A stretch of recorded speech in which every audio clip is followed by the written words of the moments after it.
Hello to everybody on YouTube. This is quite a quick video. I say quite a quick video. Somebody on my last Diecast review that I uploaded, somebody, I can't remember the name, their username off the top of my head. I'll have a check and I'll mention them in the description of this video. Somebody mentioned to me that I should start getting into custom diecast making, which is, as you can see here, where you print out a template from NASCAR 09 and you whack it on a 164 car. So I was sitting around today, first day of half term, not really doing much, and I decided to have a go. Now I've got two Elliott Sadler cars already, these number 19 car, and this one's from 2008, so it's a bit out of date, and it's my first donor car for the whole kind of template custom diecast making. And for this first one that I'm going to do, just as a almost kind of practice run, and the good thing about it is it's just paper, so if it goes wrong I can just rip it off and start again. For the first choice, I have gone for this 2009 paint scheme, which is Reed Sorenson, number 43, McDonald's livery. You see it there, quarter pounder with cheese, little valvoline thing. As you can see, it is quite similar to the base model that I'm going to be using anyway, so that if there are some little imperfections with the livery, it will kind of blend in with the base livery anyway. I think that's quite important on some of the cars I've seen. Like if you're doing, say, I don't know, the 09 car that Brad Keselowski won the Aaron's 499 with, that's kind of, the main paint scheme on that is black with kind of highlights on it. So a lot of people I've seen who have made customs of that car, they've used a kind of black base car and they've just kind of whacked it on underneath, because obviously this doesn't cover the whole of the car. There are little gaps, like I think round here, around the hood, where it doesn't quite cover up. So here's the donor car then, as you say, the base model. Pretty similar livery to the one I'm going to be whacking on anyway. So it's got a slightly different front grille mount. I think this is for the Intrepid livery from 2008. But yeah, McDonald's Best Buy. It's quite a nice little livery actually, but it's a little bit out of date for me, so it's going to be donated. And there's the livery that I'm going to be whacking on top. Like I say, similar pattern pretty much, almost identical. You've got the yellow and black kind of patterns and stripes, and you've got the McDonald's livery.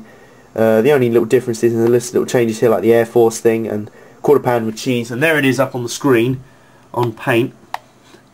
And another thing I might try for this one as well, I've seen some people do this, because when I shrunk it down and when I print screened it off YouTube, it pixelated a little bit. I don't know if you can see it from the camera, but the quality just went down a bit and it is a little bit pixelated and a little bit blurred. So what I might try and do, once I've whacked it on, I might just make it raced. So give it some kind of dirt on the side of it and maybe some tire marks and that, just to cover up the kind of really obvious pixelations on it. But first things first, I've got to actually put it on the car, so I'll upload the video in a little while once I've whacked it on, and we'll see how it goes. Fingers crossed.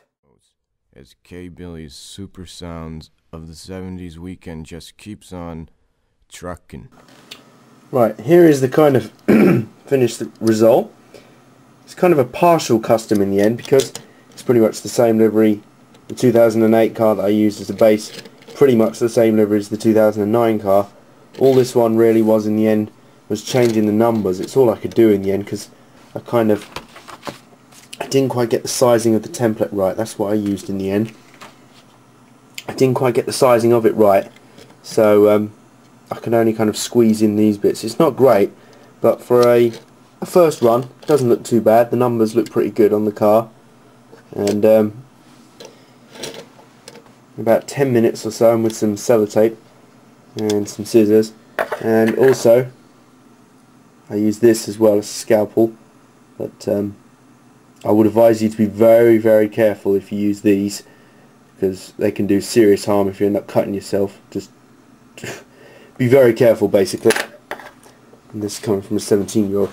So, yeah, but I tried using those to get a bit more of an accurate cut on them. Kind of semi-worked, but if you're going to use those, be very, very careful. And not really much of a difference, I suppose, if I'd used scissors anyway, so yeah, it doesn't look too bad.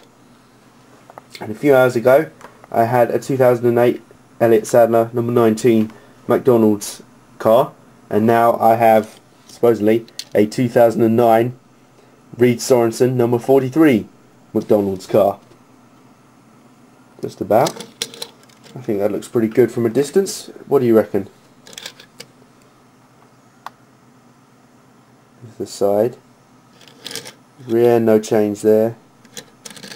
And the other side, you can just see, if you look closely, the relevant element of the old number. I couldn't quite cover it up, but nobody spotted that.